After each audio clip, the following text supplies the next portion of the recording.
반갑습니다. 김용민 대표입니다. 오늘 김용민의 주식 랭킹에서는 경쟁자가 없어요. 이 기업은 전 세계 시장을 다 먹을 겁니다.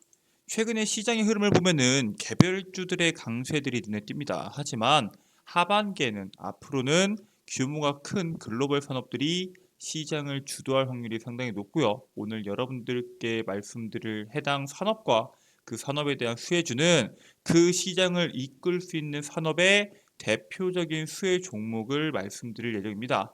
오늘 영상도 여러분들께 도움이 될 수 있는 내용으로 준비해 왔으니까 영상 시청하시기 전에 구독과 좋아요 버튼 한 번씩만 눌러주시면 감사드리겠고요. 오늘 여러분들 이 영상을 시청하시는 모든 분들께 제가 직접 만든 2023년도 하반기를 이끌 수 있는 2차 전지, AI, 로봇 산업에 대한 총정리 리포트를 100% 무료로 제공해 드리고 있습니다. 해당 리포트는 제가 직접 만든 리포트로 해당 리포트에는 올해 하반기에 나올 수 있는 시장의 핵심적인 이슈부터 그 이슈에 따른 수혜 종목분들까지 자세하게 정리해 두었고요. 해당 리포트 여러분들께서 손쉽게 읽고 핵심적인 내용만 확인하실 수 있도록 제가 20페이지가량으로 압축시켜 놓은 올해 하반기 여러분들 투자에 도움을 줄 수 있는 핵심 리포트다라고 보시면 될 것 같습니다. 해당 리포트를 다운로드 받는 방법은 제가 오늘 영상에서 그 방법 자세하게 설명드릴 예정이니까 영상 끝까지 집중하셔서 시청하시고 그 방법 확인하시라고 말씀을 드리겠습니다. 자, 그러면은 바로 오늘의 본 내용으로 넘어가서 하반기에 시장을 싹 쓸어 담을 수 있는 산업과 종목에 대해서 말씀을 드리도록 하겠습니다. 일단은 최근에 나왔던 이슈 중에서 가장 큰 이슈죠. 테슬라가 스페인 기가 팩토리를 건설에 대한 계획이 있었는데 그 계획을 무산했다라는 기사가 나왔습니다. 유럽 시장 공략을 위해서 추진해 왔던 스페인 기가팩토리 설립이 무산됐고요. 그 이유로는 공식 발표에 앞서서 현지 투자 계획이 언론에 보도되어 내부 유출이 유력하다는 점을 심각한 문제라고 결론을 냈고요. 이제 일론 머스크 입장에서는 상당한 분노를 했다라고 현재 기사에서는 표출이 되고 있습니다. 머스크는 연말까지 새로운 공장의 위치, 즉 스페인이 아니라 다른 공장을 지을 건데 어디에 지을 건지 위치를 발표하겠다라는 계획을 갖고 있지만 차기 투자 국가에 대해서는 아직 언급하지 않은 상황입니다. 업계 관계자는 테슬라 특성상 비밀 유지를 중요하게 생각하는 건 맞지만 다른 국가와 비교해서 스페인이 유리하다면은 결국에는 스페인을 선택할 것이다라고 예측을 하고 있습니다. 실질적으로 이 유럽 시장을 장악하기 위해서 스페인을 선택했던 거고 스페인과 뭐 세금적인 문제나 지원금에 대한 문제나 여러 가지에 대한 이야기들이 지속적으로 이루어졌었기 때문에 다시 한 번 더 스페인으로 돌아갈 가능성을 배제할 수는 없습니다. 자, 그런데 중요한 건 뭐예요? 테슬라가 사실 이미 미국 시장뿐만 아니라 유럽 시장까지 어느 정도 장악했기 때문에 굳이 스페인에다가 기가팩토리를 짓지 않을 가능성도 분명히 있습니다. 이번에 테슬라가 충전 규격을 지금 미국에서 거의 꽉 잡았죠. GM도 그렇고 포드도 그렇고 다 테슬라에 대한 충격에 대한 충전에 대한 규격을 사용하겠다라는 이야기가 나오고 있는데 여기에 폭스바겐마저도 여기에 포함이 될 수 있다라는 기사가 나오고 있습니다. 전 세계 완성차 업계에서 대세로 자리 잡고 있는 테슬라의 전기차 충전 시스템에 폭스바겐까지 협업 방안을 검토하고 있습니다. 폭스바겐이 이제 독일의 국민차로 불리고 있고요. 실질적으로 도요타와 함께 전 세계에서 자동차가 가장 많이 팔리는 1, 2위를 왔다 갔다 하는 브랜드입니다. 그 브랜드까지 테슬라의 충전 규격을 사용한다고 하면은 테슬라의 충전으로 통한 엄청난 수익이 발생될 것으로 예상이 되고요. 이미 테슬라는 충전소 운영으로 연간 800억 달러, 103조 원의 매출이 이미 발생을 하고 있습니다. 독일 대표 완성차 폭스바겐까지 합력이 되면은 미국, 유럽 전기차 충전소 시장에서 압도적인 영향력이 펼쳐질 것으로 현재 시장은 예상하고 있고요. 세계 3대 시장 중에 하나인 유럽 시장에서도 압도적인 경쟁력을 보여줄 것으로 기대하고 있긴 합니다. 단 변수가 있죠. 변수는 바로 중국입니다. 이 중국이 유럽 시장을 눈독 들이기 시작했고요. 실제로 엄청나게 공격적으로 투자를 진행하고 있습니다. 이번에 독일 미넨에서 열린 세계 최대 ESS 전시회에서 비아디가 전기차 모델 한을 선보이면서 관심을 집중받습니다. 이 한이라는 모델이 지난해 비아디가 탕, 아토3와 함께 독일 시장에 선보인 모델인데 이번 비아디가 한 등에 탑재된 블레이드 배터리도 함께 공개를 하게 됩니다. 이 블레이드 배터리가 LFP 기반의 안전성을 강화하는데 초점이 맞춰진 제품이고요. 이 전기차에 대한 안전성이 계속적으로 주목받다 보니까 이러한 안전성 강화가 사람들에게 상당한 어필로 접근이 되면서 실질적으로 엄청난 수혜를 받을 수 있다라는 평가를 시장에서 받고 있습니다. 이 비아디는 자국 내수 시장 장악이 끝났죠. 이미 중국 시장 장악은 끝났고 2030년도까지 유럽에다가 전기차 80만 대 판매를 목표로 공장을 짓거나 다른 업체 생산 거점을 인수하는 방안을 추진하고 있습니다. 당연히 얘네가 공장을 짓던 혹은 다른 생산 거점을 인수를 하던 거기에 대한 포인트보다는 유럽 시장에 엄청난 투자를 하고 있다는 부분에 대해서 주목을 해야 되고요. 실질적으로 중국 같은 경우에는 LFP 배터리를 기반으로 계속적으로 출시를 하고 있는데 유럽 같은 경우에는 미국과는 다르게 소형차들이 상당히 인기가 많고요. 그 소형차에는 LFP 배터리가 충분하게 기반이 될 수 있기 때문에 국내에서도 LFP 배터리에 대한 개발을 속도를 내고 있다라고 보시면 될 것 같습니다. 실제로 인터 배터리 유럽 2023에서 LG 엔솔과 삼성 SDI 등 한국 배터리 업체들이 LFP 배터리와 ESS 신제품을 대거 공개하게 됩니다. 이 LG 엔솔 같은 경우에는 LFP 배터리 팩을 적용한 주택용 ESS 신제품인 엠플럭 2를 최초로 공개를 했고요. 중국 난징 공장에서 제조를 한 다음 올해 하반기에 유럽 시장에 출시할 예정을 가지고 있습니다. 자, 그래서 사실 LG엔솔 같은 경우에는 ESS 제품에 조금 더 집중하고 있지만 삼성 SDI 같은 경우에는 LFP 배터리 C 제품을 선보였습니다. 그리고 콜발트를 제외한 조금이라도 가격을 줄일 수 있는 MMX의 배터리와 46파이 원통형 배터리도 함께 공개를 했죠. 결국에는 LFP 배터리에 대한 경쟁력 자체가 사실 우리가 원래 예상했던 이거는 저가형 자동차에만 들어가는 싸구려 배터리다라는 관점에서 이제는 많은 국가에서 많은 기업들이 찾는 배터리다라는 평가로 바뀌었기 때문에 계속적으로 발전이 진행이 되고 있고요. 일단 지난 인터 배터리 2023에서 삼성 SDI 측에서 받은 기자들의 질문 중에서 거의 대다수가 LFP 배터리 개발에 관련된 질문이 들어왔다라는 기사가 나왔습니다. 이게 방금 말씀드렸다시피 저가형, 싸구려다 이런 평가였는데 이 배터리에 대한 시장이 2020년도 5.5%에서 21년도 16.9%로 3배 이상 뛰었고요. 실제로 MCM 이 3원계 배터리 같은 경우에는 점유율이 60%대까지 지금 떨어졌습니다. 앞으로도 이 떨어지는 속도가 점점점 빨라질 수 있다라는 이야기들이 나오고 있고요.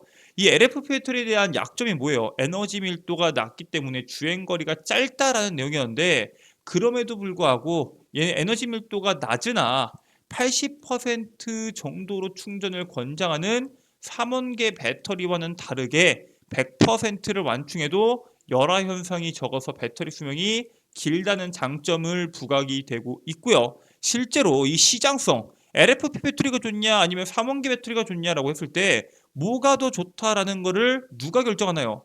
만드는 사람이 결정하는 게 아니라 소비자가 결정합니다. 사실 최종적으로는 우리 같은 일반적인 소비자들이 사용을 하겠지만 그 소비자들이 어떤 자동차를 선택해야 되는지 결정하는 자동차 메이커들이 시장성을 판단을 하게 만드는데 이들이 점차적으로 LFP 배터리에 관심을 가지기 시작합니다. 당연히 거기에 따른 영향이 나올 수밖에 없겠죠.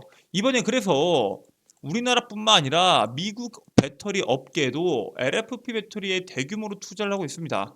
포드는 중국 CATL의 LFP 배터리 기술을 활용해서 2026년도부터 미시간주 마샬 배터리 공장을 가동할 계획을 갖고 있고요. 3년도 채 남지 않았습니다. 올해 말부터 16억 달러를 투입한 벤 뷰런 타운십 공장에서는 LFP 배터리 셀을 시험 생산할 예정을 가지고 있습니다. LG엔솔도 지금 배터리 셀 공장에다가 17억 달러를 투자해서 LFP 생산 시설을 추가적으로 설치할 방침이고요. 이게 2조가 넘죠. 엄청난 금액입니다.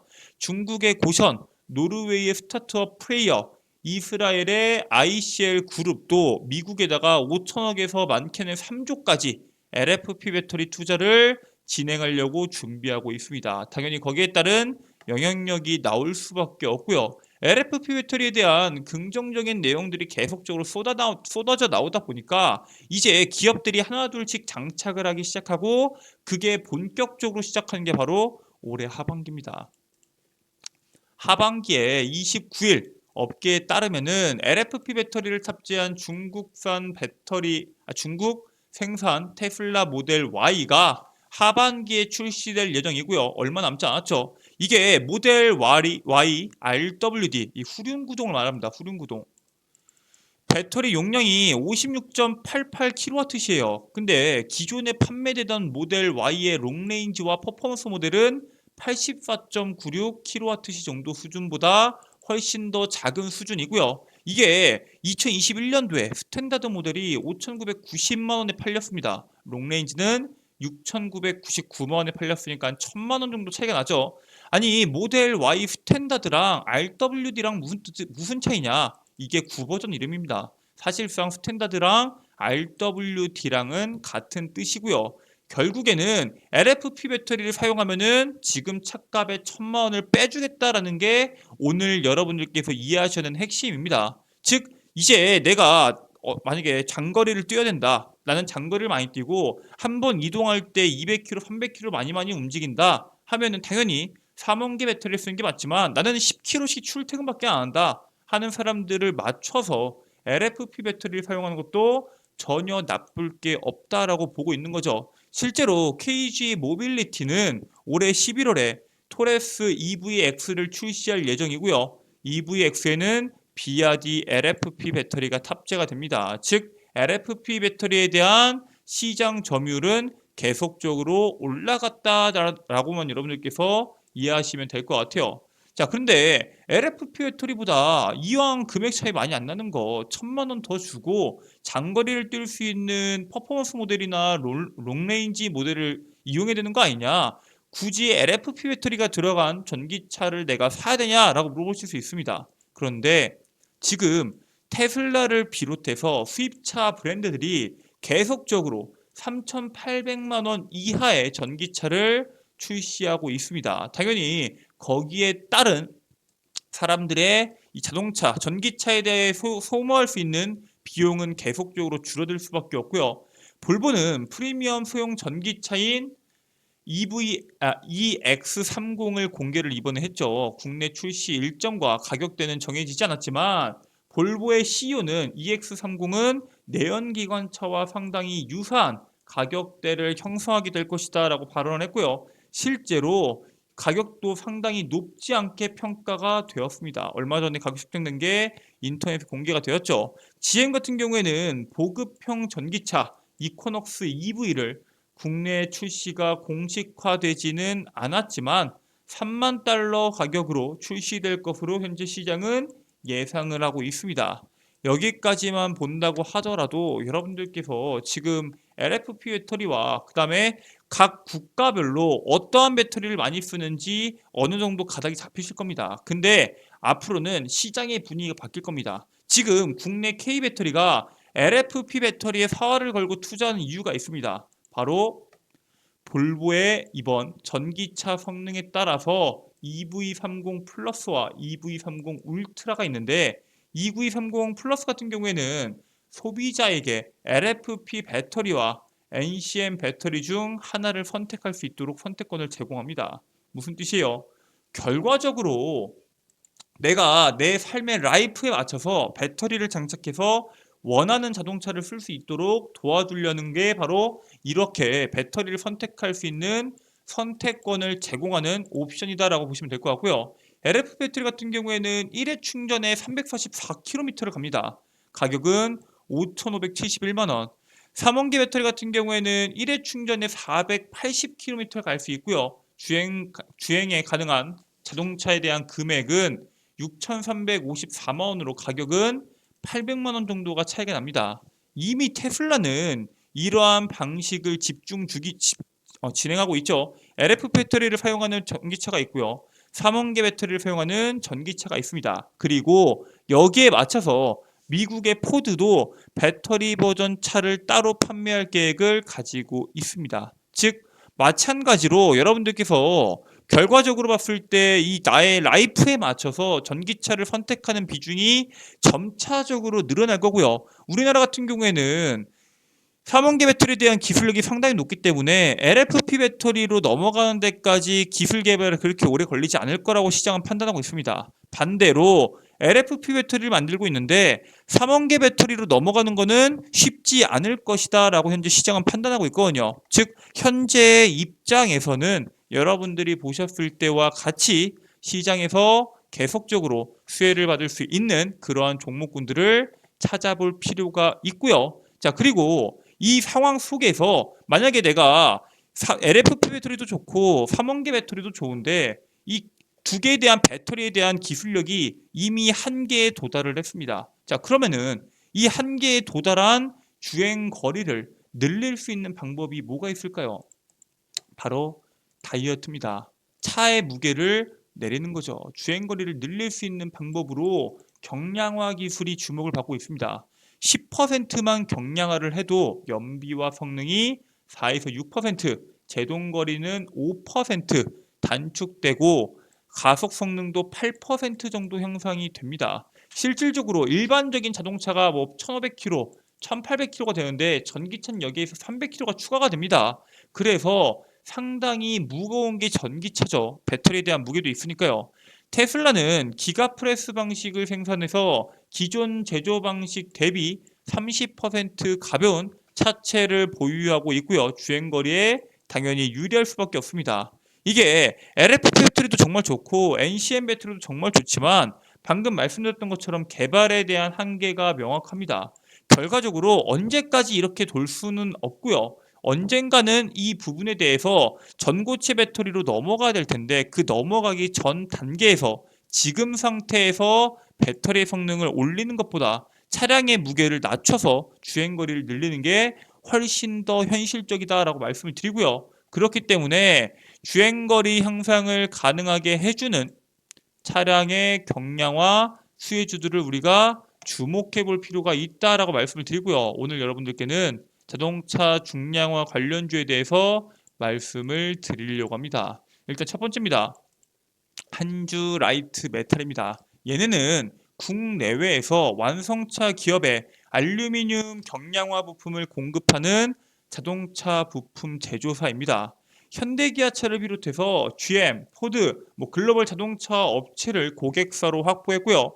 유럽 및 미국의 전기차 현지 시장 생산량 확대를 위해서 그리고 거기에 따른 매출이 증가할 수 있고 영업이익률이 크게 증가할 수 있다라는 기대감이 시장에 깔려 있습니다. 특히나 미국에서 지금 현대기아차도 엄청난 투자를 하고 있겠지만 GM, 포드, 네노라는 기업들도 엄청난 생산량을 늘리고 있기 때문에 거기에 따른 매출 증가가 눈에 띌 수밖에 없고요. 여러분들께서는 해당 종목이 높게까지 오르기 전에 미리미리 모아가시기를 바라겠습니다.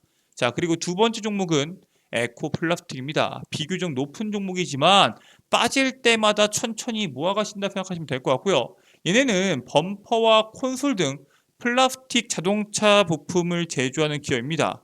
차량 경량화 기술인 고강도 초경량 탄소 섬유 강화 플라스틱을 개발 양산하고 있는 기업이고요. 얘네가 2020년도부터 22년도까지 영업이익이 18배 급증합니다. 엄청난 성장을 한 게 맞고요. 그리고 현대차가 미국 공장 협력 업체에 선정을 에코플라스틱을 하게 됩니다. 즉 현대차에 대한 생산량이 늘어날수록 에코플라스틱에 대한 실적 증가가 기대가 된다라고 보시면 될 것 같고요. 여러분들께서는 그에 따른 종목 에코플라스틱을 반드시 눈여겨보셔야 된다라고 말씀을 드리겠습니다. 자, 이렇게 여러분들께 오늘 이 현 시장에서 차량 경량화 관련주들 그리고 주행거리를 늘릴 수 있는 방법에 대해서 간단하게 말씀을 드렸는데, 아니 주행거리, 차량 경량화 중요한 거 알겠다. 근데 나는 그거 말고도 2차전지, AI, 로봇 산업에 대한 총정리 리포트 아까 준다고 했는데 해당 리포트 어떻게 다운로드 받을 수 있냐라고 물어보실 수 있습니다. 지금부터 해당 리포트 다운로드 받는 방법에 대해서 말씀을 드리겠습니다. 자, 여러분들 핸드폰 보시면은 구글 플레이 스토어가 있습니다. 이 구글 플레이 스토어에다가 김용민의 급등 시그널을 검색하게 되시면은 어플리케이션이 나오고요. 해당 어플리케이션 다운로드 이후에 이용하시면 됩니다. 100% 무료 설치고요. 전화번호도 따로 없습니다. 010 땡땡땡땡. 여러분들의 소중한 개인정보 적지 않아도 되니까 편하게 들어오셔서 어플 통해서 좋은 정보들 많이 체크하시기를 바라겠고요. 이 밖에도 여러분들께 여러 가지에 대한 컨텐츠들을 제공해 드리고 있는데 그 부분에 대해서는 잠시 후에 설명을 드리도록 하겠습니다. 자, 이런 식으로 여러분들께서 로그인을 하게 되시면은 좌측 상단에 있는 급등 추천주 여러분들께서 클릭하시고요. 공지사항 두 번째에 있는 2차전지 AI 로봇 섹터 총정리라고 적혀 있는 공지사항이 있습니다. 여기 있는 공지사항 여러분들께서 다운로드 받으시면 100% 무료로 해당 리포트 다운로드 받으실 수 있고요. 여러분들께 말씀을 드렸었던 연구 소장도 가능한 여러분들 드리기 위해서 만든 거기 때문에 꼭 한 번씩 체크해 보시기를 바라겠습니다.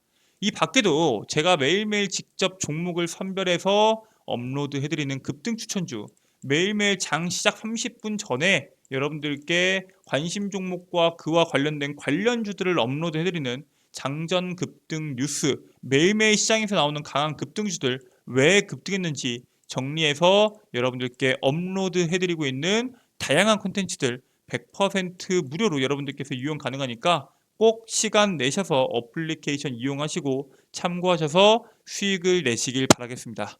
자, 오늘 여러분들께 말씀드리기 위해서 준비해온 내용은 여기까지고요. 저는 다음에 여러분들께 더 좋은 내용으로 돌아오도록 하겠습니다. 오늘 영상도 끝까지 시청해 주셔서 감사드리고요. 영상 종료하시기 전에 구독과 좋아요 버튼 한 번씩만 부탁드리도록 하겠습니다. 감사합니다.